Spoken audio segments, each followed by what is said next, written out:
দুপুরে ভাত বেঁচে গেছে, রাত্রে আবার কি সবজি রান্না করব।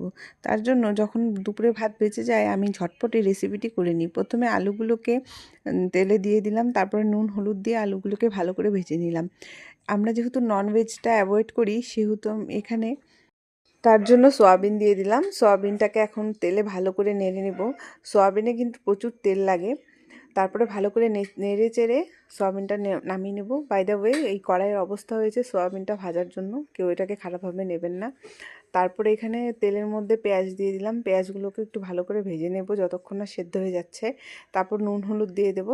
তারপর যে ভেজে রেখেছিলাম সয়াবিন আলু সেগুলো দিয়ে ভালো ভালো করে একটু নাড়িয়ে নেব। একটু লঙ্কা দিয়ে দেব। তারপরে ভাতগুলো দিয়ে তার উপর একটু চিনি ছিটিয়ে দিলাম, একটু গোলমরিচ গুঁড়ো দিয়ে দেব। তারপরে ভেজে নেব ভালো করে। এই যে এইভাবে ভেজে নিই।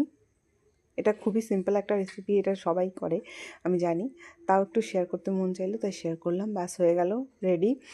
এটা আমার ছেলে আমার হাজব্যান্ড খুব পছন্দ করে খেতে। ব্যাস, যেহেতু রাতে খাবো সেজন্য বেশি রিচ খাবো না, কাজু কিশমিশ এগুলো কিছু দিলাম না। ব্যাস নামিয়ে নেব। ব্যাস এই যে রেডি, ঝটপট খেয়ে নেব। কারা কারা খেতে এটা ভালোবাসো কমেন্টে অবশ্যই জানাবে।